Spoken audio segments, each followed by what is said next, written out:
Hello friends, एक और नई स्टोरी के साथ। तमसा नदी के तट पर घने जंगलों में कुछ जंगली जातियां रहती थी। वे लोगों को लूट मारकर अपना भरण पोषण करती थी। डाका तथा लूटपाट ही उनका मुख्य कर्म था। उनका सरदार क्रूर सेन बड़ा निर्दयी था। उसके कोई संतान नहीं थी। इसके कारण पत्नी बड़ी दुखी रहती थी। एक दिन उसने अपने पति से कहा, तुम डाकुओं के सरदार हो, लूट पाट कर इतना धन लाते हो, पर हमारे बाद इसे कोई खाने वाला तो है नहीं। फिर इस पाप की कमाई का क्या होगा, सोचो।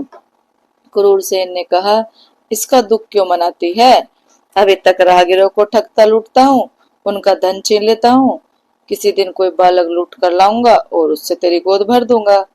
उसकी पत्नी थोड़ी दयावान थी, बोली, हे भगवान, कैसी बात करते हो? सोचो उस माँ का क्या हाल होगा जिसका बच्चा तुम उसकी गोद से छीन कर उठा लाओगे।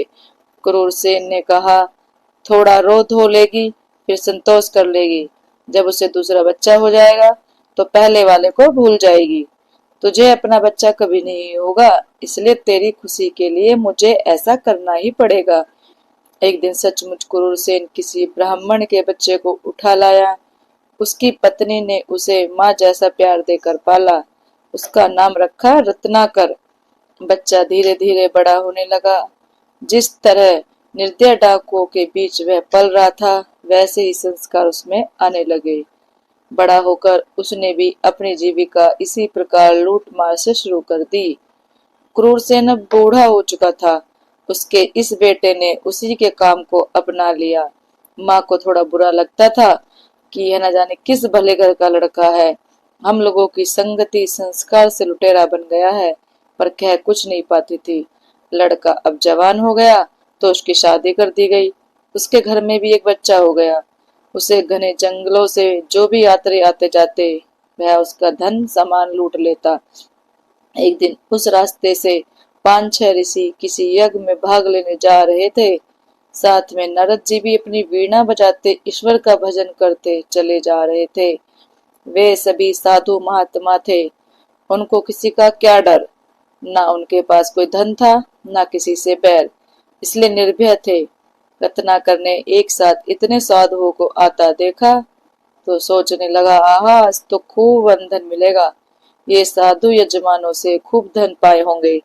अपने हथियारों से लैस होकर अचानक साधुओं के सामने आया और डट कर बोला, हे साधुओं, तुम्हारे पास जो भी अन्न धन वस्त्र हो सब रख दो और चुपचाप चले जाओ। अगर तन्ने की भी प्रतिरोध किया तो जान से हाथ धोना पड़ेगा, सबको मार डालूंगा। अचानक सामने आए डाकू की ऐसी बात सुनकर साधुओं की तो डर के मारे गिग्गी बंध गई। डरने से तो संकट छुटकारा मिलेगा नहीं। यह सोचकर नारद जी ने साहस से कहा, भाई, हम लोग साधु सन्यासी हैं, हमारे पास धन कहाँ। हम लोग एक यज्ञ में जा रहे हैं, यज्ञ की समाप्ति पर ही कुछ दक्षिणा मिलेगी, अभी तो हमारे पास कुछ भी नहीं है। रत्नाकर कड़क कर बोला, मैं कुछ नहीं जानता, मुझे धन चाहिए, ऐसे न जाने दूंगा। हो सकता है तुमने इस तंबूरे में छिपा रखा हो, चुपचाप सीधी तरह दे दो, अन्यथा मैं तुम्हारे तंबूरा तोड़ता हूँ। यह कहकर उसने नारद जी से वीणा छीन ली। नारद ने सोचा, बड़े संकट में आ गए हैं, अब क्या करें। एक तो यह कर्म से डाकू है और बुद्धि से मूर्ख, इसे तो दूसरी तरह से समझाना होगा। यह सोचकर नारद ने कहा, वीणा मत तोड़ो, हमारे पास जो भी होगा वह तुम्हें दे देंगे। तुम जो यह लूटपाट करते हो, यह बुरा काम है, इसका भी पाप लगता है। अपने परिवार के जिन लोगों के लिए तुम यह काम करते हो, उनसे जाकर पूछो कि लूट का माल खाने पीने मौज करने में तुम सब मेरे भागीदार हो, पर इस बुरे काम का जो पाप फल है, क्या तुम सब मेरे भागीदार हो? पर इस बुरे काम का जो पाप फल है, क्या तुम उसमें भी मेरे भागीदार रहोगे? मेरे मरने के बाद जब मेरे कर्मों का हिसाब किताब यमराज के यहाँ होगा, तुम सब उस कर्म फल में भी हिस्सा लोगे? रत्नाकर ने कहा, अरे ऐसी बात तो किसी ने नहीं कही।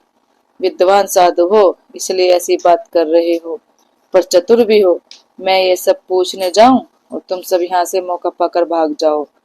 नारद जी ने हंसकर कहा, ऐसी बात नहीं है, ऐसा करो, तुम हम सबको एक रस्सी से किसी पेड़ के साथ बांध दो, हम यहाँ बंधे रहेंगे। तुम निश्चिंत होकर जाकर पूछा। रत्ना की समझ में यह बात आ गई। उसने सब साधुओं को एक पेड़ के साथ रस्सी से बांध दिया और घर जाकर सब सदस्यों को बुलाकर कहा, मैं आज एक बात आप सबसे पूछना चाहता हूँ। लोगों को लूट पाट कर मैं आप सबका भरण पोषण कर रहा हूँ।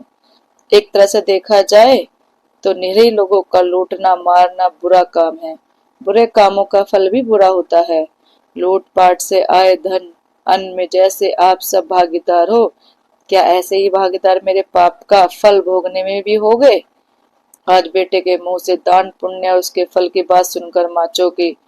सोचा जरूर कोई बात है। तत्काल जवाब दिया, पुत्र, हर एक व्यक्ति को अपने कर्मों का फल अकेले ही भोगना पड़ता है। कर्म फल में कोई किसी का भागीदार नहीं होता।